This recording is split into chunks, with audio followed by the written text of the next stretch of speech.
Hello friends, I'm Samriddhi Banerjee and welcome to my channel The Mad Reader. Today I'm going to narrate a short story written by Leo Tolstoy called The Three Questions and taken from the book New Mulberry English Course, Coursebook 7. Before starting, don't forget to like the video, subscribe to my channel and press the bell icon. Also, share my videos with your friends and relatives. Finally, kindly write out your valuable opinions in the comments section as it helps me to get motivated and improve my videos. So, let's start. The Three Questions. Let's read a story about a king who sought answers to three questions. Once upon a time, there was a king who believed that he would be successful if he knew the answer to three questions. What was the right time to begin something? Who were the right people to listen to? And what was the most important thing to do? So he announced that a great reward would be given to anyone who could satisfactorily answer these questions. Wise men came to the king, but they all gave different answers. In reply to the first question, some said that to know the right time for every action, one must draw up in advance a table of days, months, and years and must live strictly according to it. Others declared that it was impossible to decide beforehand the right time for every action. Hence, one should always do one's duty instead of wasting time in idleness. Others again said that the king should have a council of wise men who would help him fix the proper time for everything. Equally various were the answers to the second question. Some said that the counselors were the most important people, others the priests, others the doctors, and while some said that the warriors were the most necessary. To the third question, what was the most important occupation? Some replied that the most important thing in the world was science, others said that it was skill in warfare, and others again said that it was religious worship. All the answers were so different that the king could agree with none of them and gave the reward to none. But he still wished to find the right answers to his questions. He decided to consult a hermit widely renowned for his wisdom.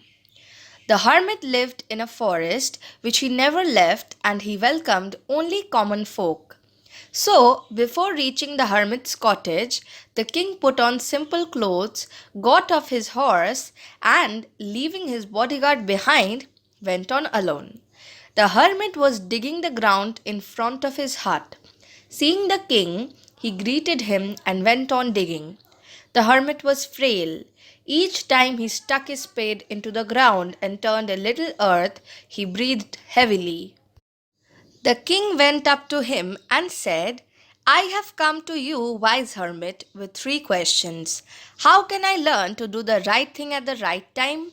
Who are the people I need the most? And what work is the most important and needs my attention first?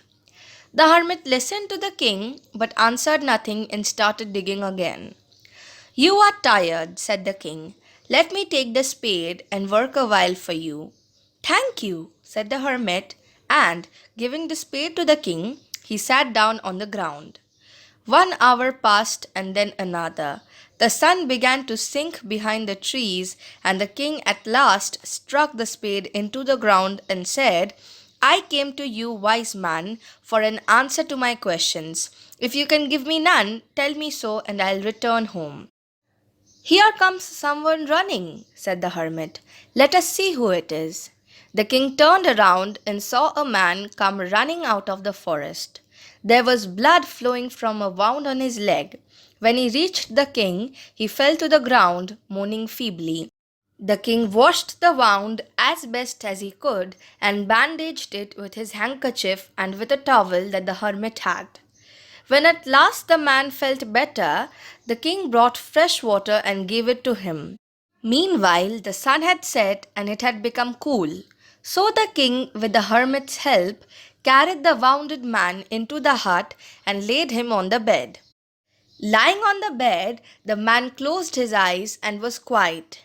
The king was so tired from his walk and the work he had done that he crouched down on the threshold and fell asleep. When he awoke in the morning, he found that the wounded stranger was staring intently at him. Forgive me, said the man in a weak voice when he saw that the king was awake and was looking at him. I do not know you and have nothing to forgive you for, said the king. You do not know me, but I know you. I am an enemy of yours who swore to revenge himself on you as you wrongly took away my property. I knew you had gone alone to see the hermit, and I planned to ambush you on your way back.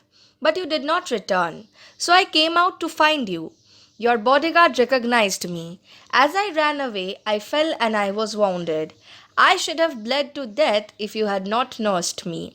I wished to harm you, and you saved my life. Now, if I live, and if you wish it, I will serve you most faithfully. Forgive me.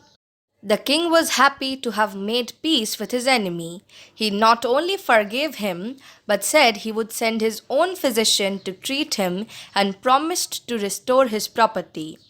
Then the king went out and looked around for the hermit. He wished once more to beg an answer to his questions before leaving.